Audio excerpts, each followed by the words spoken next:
A filha do médico citado... Isso vai dar confusão. A filha do médico citado por Pablo Marçal no laudo falso contra Guilherme Boulos quer uma indenização de cerca de R$150 mil.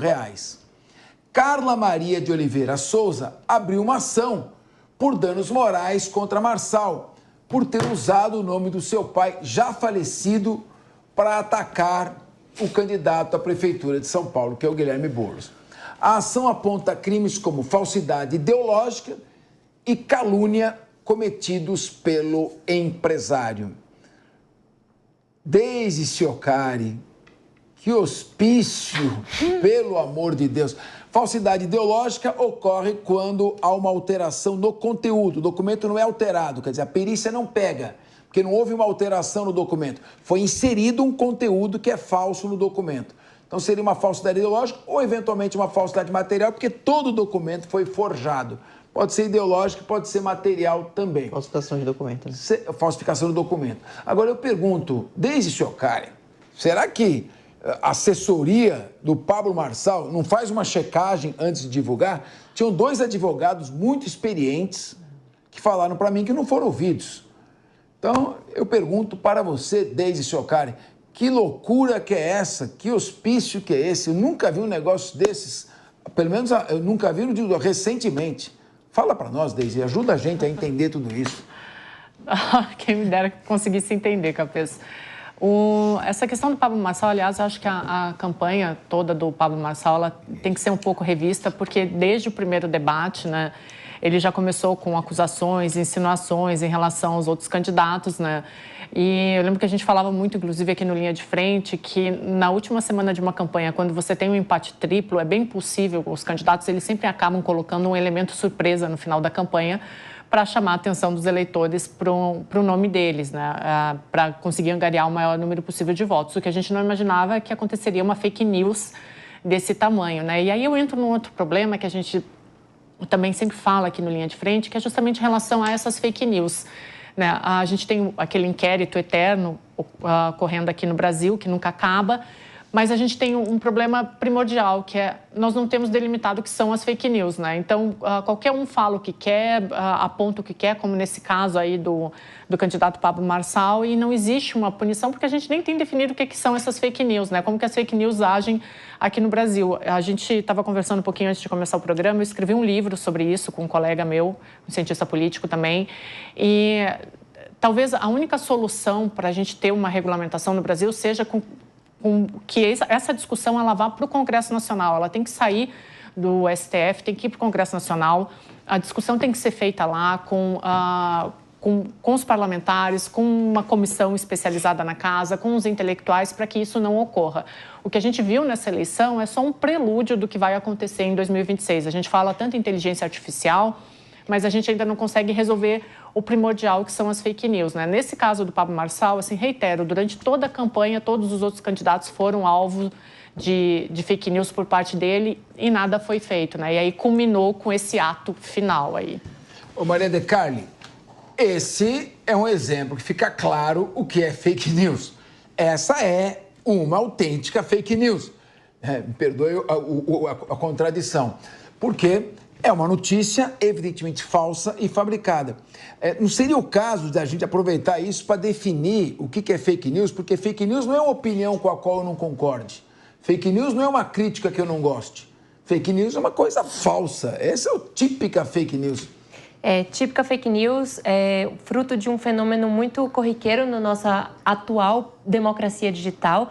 Como a Deise falou aqui, temo que isso seja apenas o início, as coisas só vão piorar, porque a internet parece ser terra de ninguém, porque as pessoas podem postar o que elas bem entendem, o que importa é o like.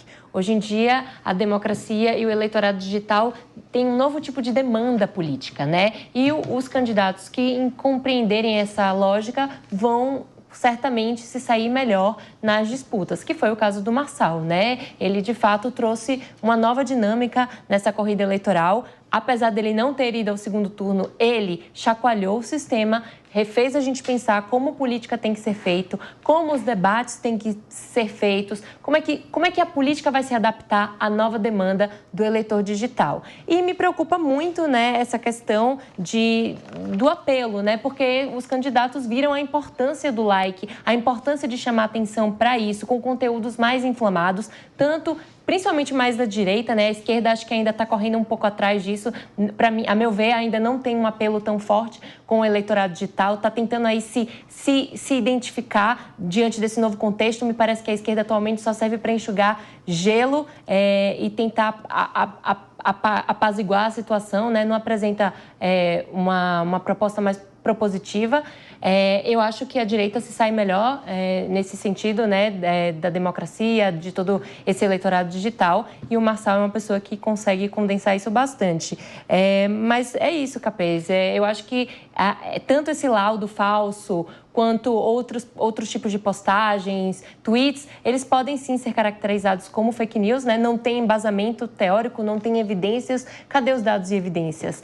E como eu já disse aqui anteriormente, quando uma fake news se alastra, ela se alastra muito rapidamente. É um território muito inflamado e vai sem controle. Para você desmentir uma fake news, o tempo para você conseguir desmentir é muito menor e você tem um alcance muito menor, porque a primeira informação é a que sempre fica mais predominante na cabeça do consumidor, do eleitor ou do usuário de internet. Então, é uma problemática muito séria que deve ser tratada com, assim, quem vai cuidar da questão das fake news. A gente viu aí o próprio TSE tentando correr atrás contra o tempo com a questão dos deepfakes, que nem foram um problema tão grave nessas eleições como esperado, mas me parece sempre que aos advogados aqui, né, que vejam, que acham que o da minha sentença, mas me parece que a justiça está sempre correndo atrás numa forma muito morosa e lenta para conseguir acompanhar a internet, acompanhar a velocidade das tecnologias que estão surgindo por aí, que podem impactar as urnas e a política como um todo. Luiz Augusto Borges Durso. Ô, Durso, explica para mim uma coisa. As redes sociais vieram para democratizar o acesso à informação. Antes, numa campanha, somente aquele que tinha um maior poderio econômico, um domínio dos meios de comunicação ou partidos com um número de cadeiras suficientes para ter espaço na televisão poderiam veicular suas mensagens para a população. E se essas mensagens fossem mentirosas, demoraria muito tempo para você descobrir e para você desmentir. Agora, com as redes sociais, houve uma democratização, todo mundo tem acesso à informação rápida, os próprios veículos de comunicação tiveram que se adaptar a essa nova realidade. Por outro lado, surgiu esse fenômeno da utilização desse meio rápido de comunicação, acessível a todos, para a veiculação de informações falsas. E o que é tão grave quanto para aqueles pequenos cortes que mostram um trecho da realidade e com isso o eleitor não fica sabendo qual a proposta do candidato. Tivemos os debates agora, eleição municipal, bruta de um quebra-pau, agressão física, agressão verbal para tudo quanto é lado, e ninguém fez uma proposta para resolver o problema da queda de energia que está atingindo a população. Como é que você vê isso? É bom, é mal? Como conciliar isso? Como resolver isso? Você, um jurista. Bom, do ponto de vista da liberdade do candidato, a comunicação, o acesso livre à informação, é maravilhoso, né? As redes sociais são realmente um cenário, um ambiente muito promissor. Mas as fake news são um câncer dentro desse sistema e desse ecossistema.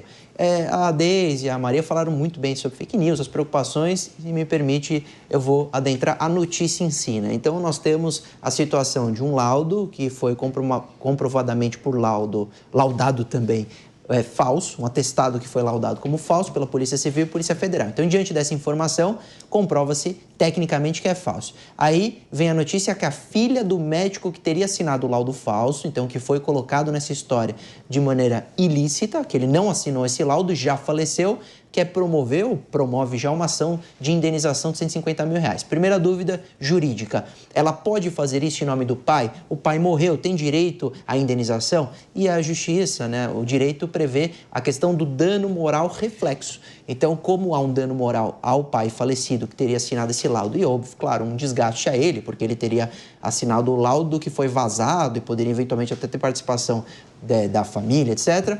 Existe sim um desgaste, a meu ver. A honra da família como dano moral reflexo, ela tem total direito de pleitear a indenização. Com relação a quanto, ao valor, aí depende de cada um interpretar. O juiz vai interpretar se 150 mil é justo ou não, ou poderá fixar em valor reduzido. Superior não, porque o limite do teto é o valor da causa. Então, com relação à parte jurídica, ela tem direito a fazer o que faz. Pode mover ação de indenização. Com relação ao mérito, agora, o juiz vai entender se houve, por exemplo, por parte do Pablo Marçal, o dolo. Então, se ele teve a intenção, sabendo que o laudo era falso, de publicar e falou, arriscou tudo e falou, poxa, faz 2 dias para a eleição, vamos publicar e problema é quase como um dolo eventual, né? Dane-se. E a situação, ou se ele não sabia e negligenciou o cuidado, poderia ter tido mais cuidado, mais atenção antes de publicar, até porque sabe que era uma figura muito relevante ali, não só como candidato, mas como influenciador, porque sua rede social, com mais de 5 milhões de seguidores, foi utilizada para publicar esse atestado e essa comprovação falsa do uso de droga por parte do outro candidato. Posso levantar só uma pergunta? Muitas teorias da conspiração surgiram, a gente sabe que teorias da conspiração são muito comuns na política e vieram à tona algumas coisas. Ah, será que o Marçal fez isso propositalmente porque ele de fato não queria ser presidente da República? Então ele conseguiu chegar onde ele chegou, né? Chamou a atenção dos eleitores, da mídia e tudo mais, né? Ele começou lá atrás com 5%, acabou com quase indo para o segundo turno, né? Então, muito se especulou se o que ele fez foi premeditado, sabendo que poderia, né, prejudicar a campanha. Então, é uma dúvida mesmo aqui na mesa para saber se de fato isso foi premeditado ou vocês acham que ele deve ter pensado, não, isso vai dar bom e vai piorar a fama aí do Boulos. Não, Maria, assim, ó, é uma campanha para a maior cidade do país. Sim. A responsabilidade dele era muito grande. Eu realmente não consigo acreditar que esse laudo passou assim, não vi, desculpa. Sim, foi premeditado, sim. É claro que eu não posso afirmar isso, categorizar, mas assim, a responsabilidade que envolvia a campanha dele, a responsabilidade dele, ele sabia que ele era um potencial candidato, poderia ir para o segundo turno. E aí largar um laudo desses a 48 horas do pleito eleitoral... Foi bem pensado, sim. Mas ele quer ser eleito? A pergunta da Maria Carla é premeditado para ele não se eleger? É isso. Foi premeditado para ele fazer, sabendo que é falso, para ele ir para o segundo turno, ou premeditado para ficar inelegível e não correr o risco de ser eleito? Não, eu acredito que foi premeditado para ele ir para o segundo turno. É aquilo que a gente estava falando, assim, empate triplo numa eleição municipal, principalmente... ele mostra uma crise de representatividade. Então, é como a gente falou isso aqui no Linha de Frente. É muito possível que na última semana, antes da votação, um candidato lance uma notícia, lance algum elemento para chamar a atenção e atrair para o nome dele. Isso é perfeitamente normal. Então, eu acredito que ele fez isso, é o grande finale dele. Agora, o Raquel Galinatti, ele surgiu como uma grande esperança para um grande número significativo de eleitores com um determinado perfil. Ele goste dele ou não goste dele, critique ele ou não critique ele, questões morais, éticas à parte, ele demonstrou uma inteligência muito grande, um raciocínio rápido, acuidade de raciocínio e uma capacidade de se inventar que é difícil ver na política, sair do zero para equiparar-se a 2 gigantes que tinham estruturas partidárias enormes, né, e com tempo de televisão equivalente, que já saíram praticamente definidos que seriam os 2 para o segundo turno, e ele se intrometer e quase ir ao segundo turno, realmente foi uma questão importante. Agora, o que teria passado pela cabeça de Pablo Marçal de, às vésperas da eleição, vendo a possibilidade de se eleger e ir para o segundo turno, lançar um documento temerário que, sendo falso, praticamente selaria a sua carreira política, porque isso deve dar uma inelegibilidade. Não é questão de fazer previsão, mas é aquela cláusula quod plerum accidit, o que normalmente acontece nesses casos. Queria te ouvir e o Durso depois faz um comentário que eu vi o dedinho dele pedindo a palavra. Professor, na minha opinião, na minha análise, não existe inteligência acima da média. Bem mediana a inteligência do Pablo Marçal, até abaixo da média no quesito técnica, no quesito conhecimento aprofundado das matérias. O que ele é muito esperto, sim, e ali, não digo inteligência, mas habilidade, ele tem com a manipulação da internet, que é novo. Então, assim como é novo, foi nova ali a experiência daquele que detém o domínio da internet numa eleição de gigantes, de principalmente, aqui eu vou reiterar, daqueles que, das agências de marketing político que ganham dinheiro a cada 2 anos com grandes eleições e que estavam na zona de conforto também na sua mediocridade para, sim, ganhar milhões dos candidatos, sabendo que não precisavam sair daquela fórmula do feijão com arroz. Ali, o Pablo Marçal estava, na minha opinião, mais uma vez, dosimetrando através do seu próprio experimento. O primeiro erro dele foi sair da jornada de herói a partir do momento que ele se coloca como uma vítima. Quando ele, depois de provocar de forma reiterada uma atitude dos adversários, a atitude inesperada foi uma cadeirada. Aliás, essa cadeirada vai ficar para a história. Repudio qualquer tipo de violência. Mas as provocações, e ali eu acredito que os eleitores, eles viam no Marçal uma esperança, eleitores que não tinham mais esperança na política. Então, olha que paradoxal. Eleitores sem esperança viam no Marçal uma esperança do quê? Do desabafo, da agressividade, de romper padrões políticos. E ali o Pablo Marçal rompeu de forma contínua padrões políticos. Errou a mão, porque a partir do momento que ele estava numa crescente, aquela cadeirada, ele começou a decair, e errou a mão mais uma vez ao tentar o grande finale, que seria um laudo falso. O que ele não esperava é que, claro, a gente não tem tão rapidamente o resultado de laudos periciais, e dessa vez ele não contou com a sorte, não contou com fatores que o laudo sairia. Ou que o médico morto tivesse filhos, né? Também. E também a agressão do seu assessor no debate também acho que desgastou bastante a candidatura. Não, só que o Capês, o meu dedinho, a razão do meu dedinho é que o Capês havia falado da possibilidade de inelegibilidade, e isso muitos apontam com bastante esperança nessa situação, por causa de um crime cometido na sua rede. Aí, lógico, a gente vai analisar dolo ou culpa, mas aconteceu. É que nós tivemos uma notícia anteontem, né? Que a Justiça Comum arquivou a ação da filha do médico contra Marçal, que pedia a inelegibilidade. Mas ela não foi julgado o mérito. Isto porque a juíza entendeu que o foro não era competente, essa ação havia sido protocolada e tramitava na Justiça Comum, sendo que, disse a juíza, e com, lógico, acertada opinião, a justiça para julgar inelegibilidade é a justiça eleitoral. Por isso, começa-se esse debate novamente na justiça eleitoral. Na justiça comum isso já foi sepultado, mas não significa que o mérito foi julgado. Isso eu acho que muita gente viu a notícia anteontem e achou que ele estava... Ô, Dorso, e agora o meu dedinho aqui, para você, e isso, a divulgação de fake news é causa de inelegibilidade. Perfeito. Né? Então, se provado o dolo... Bem provável. É que você colocou, já botou o dolo eventual, né? Haja o que houver, aconteça o que acontecer, continuarei agindo do mesmo modo. Tanto faz, como você disse, é o dane-se. Vamos ao rápido intervalo e voltamos.